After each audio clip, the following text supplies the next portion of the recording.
In one of my early recordings, I had talked of physically seeing a ghost. And it is true. Now you have to believe it. Then there is this one I'm going to talk about. I tend to believe that there is witchcraft. If whatever happened to me in my first week, whatever I noticed uh, in the first week when I was in GSU training school, it can only be explained that it is witchcraft. We left Kiganjo on 27th, Friday 27th May 1983. We stayed at GSU training school for 10 or so days. In those 10 days, half of our colleagues whom we were employed with as recruits, but they went to GSU, were at Embakasi, and half were still in Magadi in the field. So we waited until, I think it was 10th. It's a bit hard to remember because I'm trying to use my head, but I think it was around 10th because I remember Monday was 6th, 7th was Tuesday, 8th was Wednesday. Yeah, I think it was 10th Friday. It was 10th Friday, June. It was 10th Friday, June 1983 that we left Mbakasi GSU Training School to Magadi Field Training School. Those days that we were there, we were with, as I've said, we were with half of the recruits whom we were employed with, but when we went to Kiganjo, they went to GSU Training School. Some were even, some of us were even knowing the others whom they were recruited with. I did not remember the few who were recruited with me in Madare Police Depot, but you find that people who are recruited in other towns still remembered those recruits that they were recruited with, and they had a joyful time. Of course, there is one recruit I'll later talk about from Kisii, but I wanted to talk about the recruit from my home area. There were two recruits I got from my home area. One was called Muganda. Muganda retired recently after completing all his years, and he stayed. He was with the GSU, but spent most of his time in traffic, but retired as an OCPD. Muganda really taught me a lot of things. He told me what to expect in the field, the hardship and how to go about it. In those 10 days, he told me a lot. But then there was another one who was called, I think, Mandila.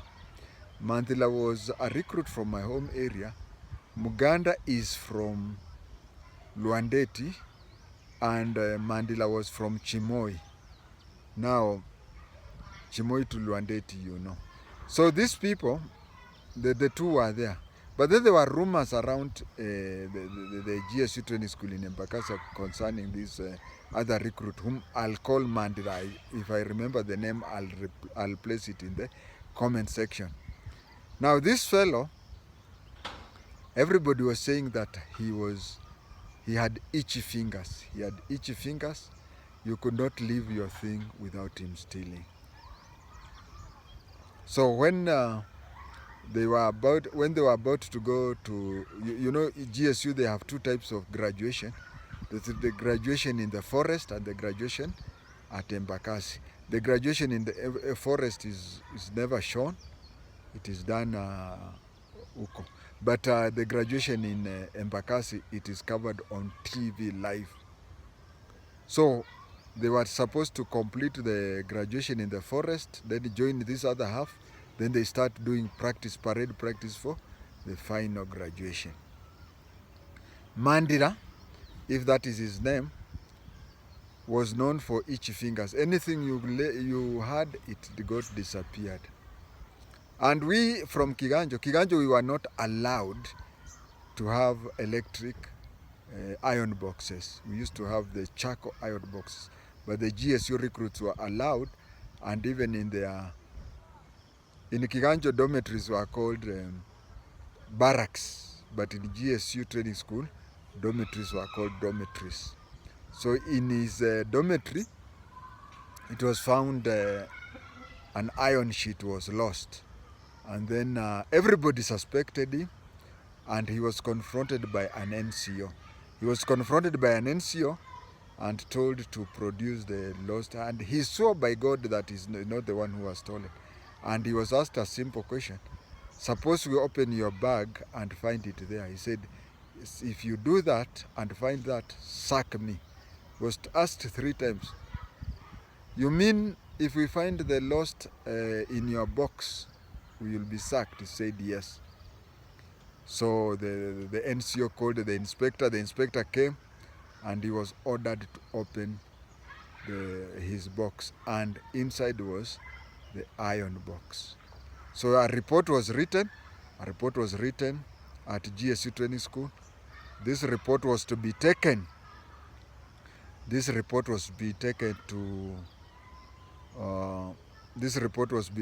GSU headquarters at Ruaraka, and then the report would be taken to the police headquarters, where police headquarters, a letter would come that he has been sacked. So that is why he never went to Magadi, that he had been sacked, so that the letter goes back to Ruaraka. Then Ruaraka brings it to the training school in Bakasi.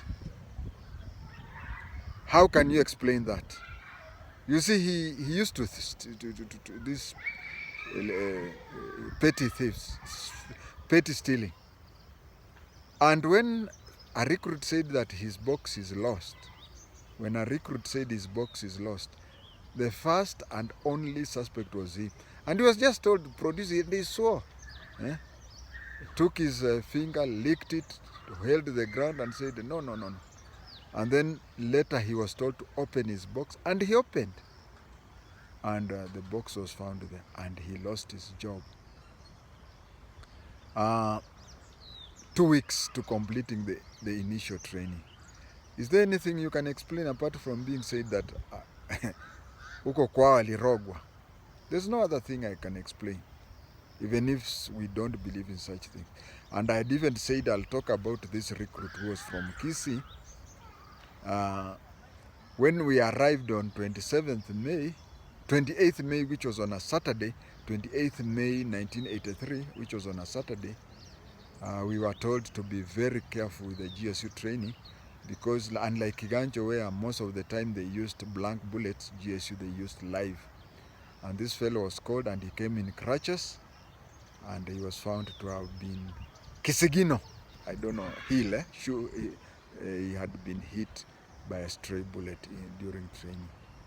But today we were just talking about that fellow from home, Mandra, who was sacked for something, and he had sworn.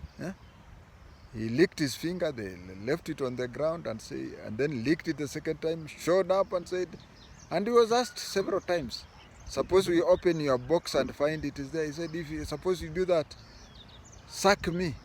And when they opened, if it is not witchcraft, then it is magic, isn't it?